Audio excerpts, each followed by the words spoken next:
Hello everyone and welcome back to our Storytime channel.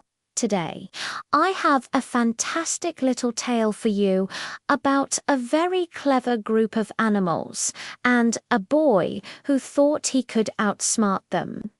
Let's get cozy and dive into the story of Farmer Brown's boy.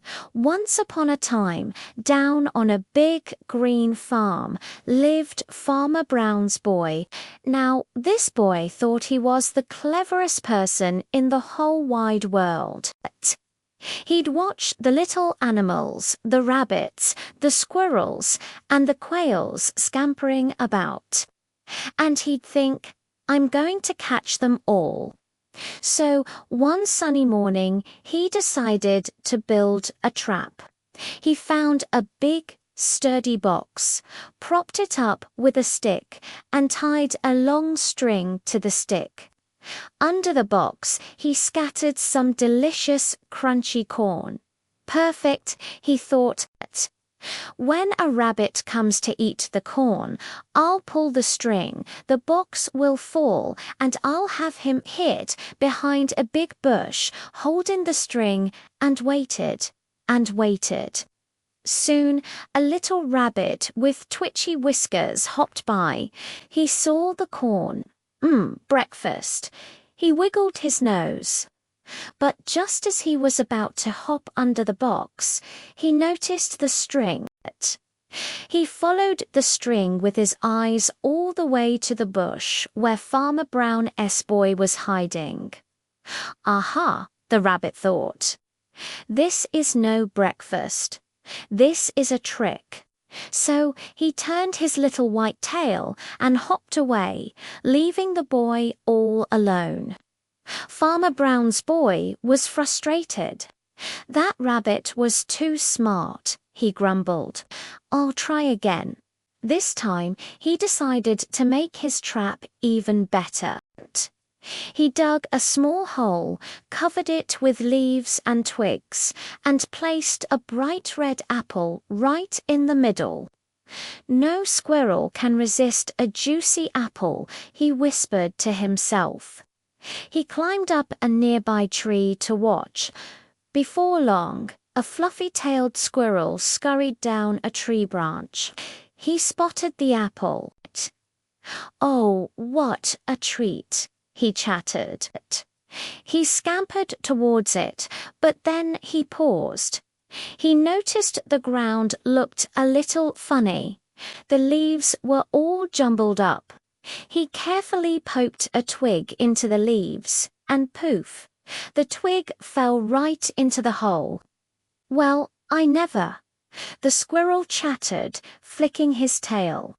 That was a close one. He grabbed the apple with his clever little paws and scurried back up his tree, leaving Farmer Brown's boy sighing in his hiding spot.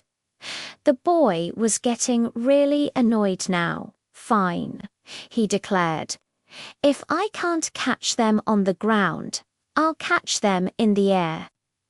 He knew a family of quails loved to peck for seeds near the old stone wall. So he took a big net and rigged it up in the branches of a tree overlooking the wall. He scattered the best seeds he could find underneath. This time, for sure, he said, hiding behind the stone wall. A mother quail and her little chicks soon came bobbing along. They saw the seeds and chirped with delight. But Mother Quail was very wise. She looked up and saw something strange in the tree branches. A big, shadowy net. Children, she chirped softly, let's not eat here today. The seeds over by the barn look much tastier, and she led her entire family away, safe and sound. Farmer Brown's boy finally came out from behind the wall. He looked at his empty net, his empty hole, and his empty box trap. He hadn't caught a single animal. The sun was beginning to set, painting the sky in beautiful shades of orange and pink.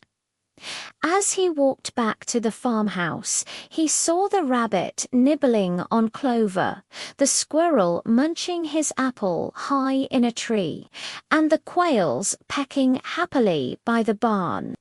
He sat on the porch steps and thought for a long time.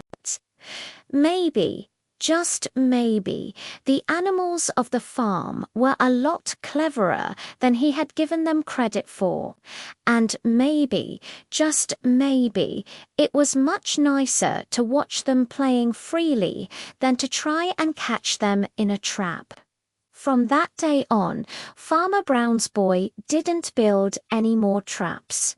Instead, he would bring out seeds and nuts, leaving them in the open for his clever, furry and feathered friends to enjoy.